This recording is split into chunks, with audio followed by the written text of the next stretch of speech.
ಸರಿತಲ್ಲ ತುಂಬಾ ಚೆನ್ನಾಗಿತ್ತು ಊಟ. ಓಕೆ, ಸೊ ಹಾಗಾಗಿ ಖುಷಿಯಿಂದ ಇವತ್ತಿನ ಮಾತನ್ನ ಕೇಳ್ಕೊಳ್ಳಿ. ಯಾಕಂದ್ರೆ ನಮ್ಮ ಮಧ್ಯಮ ವರ್ಗದವ್ರದ್ದು ಒಂದು ದರಿದ್ರ ಬುದ್ಧಿ ಇದೆ. ಏನ್ ಗೊತ್ತಾ, ನಾವ್ ಯಾವತ್ತೋ ಯಾರಾದ್ರೂ ಏನಾದ್ರೂ ಮಾತಾಡ್ತಾರೆ ಅಂದ್ರೆ ನಾವು ಅದನ್ನ ಇಷ್ಟಪಟ್ಟು ಕೇಳೋದಿಲ್ಲ. ಯಾಕಂದ್ರೆ ನಮ್ಮ ತಲೆಯಲ್ಲಿ ಏನಿರುತ್ತೆ ಅಂತಂದು ಹೇಳಿದ್ರೆ, ಈ ನನ್ನ ಮಕ್ಕಳಿಗೆ ಏನೋ ಲಾಭ ಇದೆ ಅದಕ್ಕೆ ಮಾತಾಡ್ತಾರೆ, ನನ್ನನ್ನ ಬಳಸ್ಕೊಳಕ್ ನೋಡ್ತಾ ಇದ್ದಾರೆ, ನನಗೆ ಮೋಟಿವೇಟ್ ಮಾಡಕ್ ನೋಡ್ತಾ ಇದ್ದಾರೆ ಅಂತಂದೇಳಿ ನಾವೊಂಥರ ಹೆಲ್ಮೆಟ್ ಹಾಕೊಂಡು ಕುತ್ಕೊಂಡ್ಬಿಟ್ಟಿರ್ತೀವಿ. ಈ ಗಾಡಿನಲ್ಲಿ ಹೋಗ್ಬೇಕಾದ್ರೆ ಹೆಲ್ಮೆಟ್ ಹಾಕಿರ್ತೀವಲ್ಲ, ಆ ರೀತಿಯಾದಂತ ಹೆಲ್ಮೆಟ್ ಹಾಕೊಂಡಿರ್ತೀವಿ. ಅವಾಗ ಏನಾಗುತ್ತೆ ಅಂದ್ರೆ, ಇಲ್ಲಿ ವೇದಿಕೆ ಮೇಲೆ ಬಂದು ಯಾರೇ ಮಾತಾಡಿದ್ರು ನಿಮಗೆ ಅವ್ರು ಕಳ್ಳರ ಸುಳ್ಳು ತರ ಕಾಣಿಸ್ತಾ ಇರ್ತಾರೆ. ಕರೆಕ್ಟ್ ಅಲ್ವಾ? ಚಪ್ಪಳೆ ನಾನು ಹೊಡಿಲ್ಲ, ನಾನು ಮಾತಾಡ್ತಿದ್ದೀನಿ, ಚಪ್ಪಳೆ ಹೊಡೆಯೋದು ಕೆಲಸ.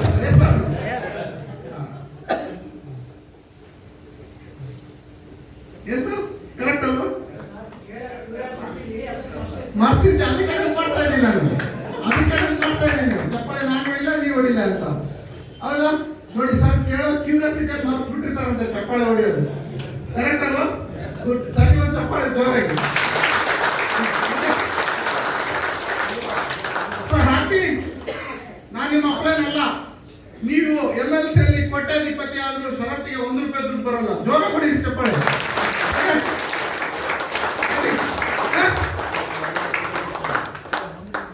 ನೀವು ದುಡ್ಡು ಮಾಡಲಿಲ್ಲ ಅಂದ್ರೇನು ಷರತ್ತಿಗೆ 10 ಪೈಸೆನೂ ನಷ್ಟ ಇಲ್ಲ. ನೀವು ದುಡ್ಡು ಮಾಡಿದ್ರೆ ಷರತ್ತಿಗೆ 10 ಪೈಸೆನೂ ಲಾಭ ಇಲ್ಲ. Happy happy. ನೋಡಿ ಚಪ್ಪಾಳೆ ಬೇಡಕ್ಕೂ ಬರ್ತಾ ಇದೆ. ಎಷ್ಟು ಖುಷಿ ಇದ್ದಾರೆ. ನಮ್ದೇನಂದ್ರೆ ಸರ್, ಲಾಭ ನಮಗೆ ಬರಬೇಕು, ಬೇರೆ ಯಾರಿಗೂ ಬರಬಾರ್ದು ಅನ್ನೋದು ನಮ್ಮ ಬುದ್ಧಿ. ಅದು ಕರೆಕ್ಟ್. ನಾನು ಹಂಗೆ ಇದ್ದೆ. ಓಕೆ, ಇಷ್ಟು ಕರೆಕ್ಟ್ ಆಗಿ ಯಾಕೆ ಹೇಳ್ತಿದ್ದೀನಿ ಅಂದ್ರೆ, ನಾನು ಹಂಗೆ ಇದ್ದೆ. ಅದಕ್ಕೆ ಓಕೆ, ಅದಕ್ಕೆ ಇಷ್ಟು ಕರೆಕ್ಟ್ ಆಗಿ ಹೇಳ್ತಾ ಇದ್ದೀನಿ. ಸ್ವಲ್ಪ ಮುಂದಕ್ಕೆ ಹೋಗೋಣ ಸ್ನೇಹಿತರೆ. ನಾವು ಹೇಗೆ ಮಾತಾಡ್ಲಿ ಇವತ್ತು? ಆಡು ಭಾಷೆಯಲ್ಲಿ ಮಾತಾಡೋ ಏನು, ನಾನು ಸ್ವಲ್ಪ ಸ್ಟೈಲಿಶ್ ಆಗಿ ಇಂಗ್ಲಿಷ್ ಅಲ್ಲಿ ಮಧ್ಯೆ ಮಧ್ಯೆ. ಓಕೆ, ಎಸ್, ಪಕ್ಕ ಆಡು ಭಾಷೆಯಲ್ಲೇ ಮಾತಾಡಿ, ಲೋಕಲ್ ಲ್ಯಾಂಗ್ವೇಜ್ ಅಲ್ಲಿ. ಎಷ್ಟು ಜನಕ್ಕೆ? ಹೌದಾ? ಲೋಕಲ್ ಅಲ್ಲೇ ಮಾತಾಡ. ಹಂಗಾದ್ರೆ ಮಂಗಳಾರತಿ ಮಾಡ್ಕೊಳಕ್ ರೆಡಿ ಆಗಿ.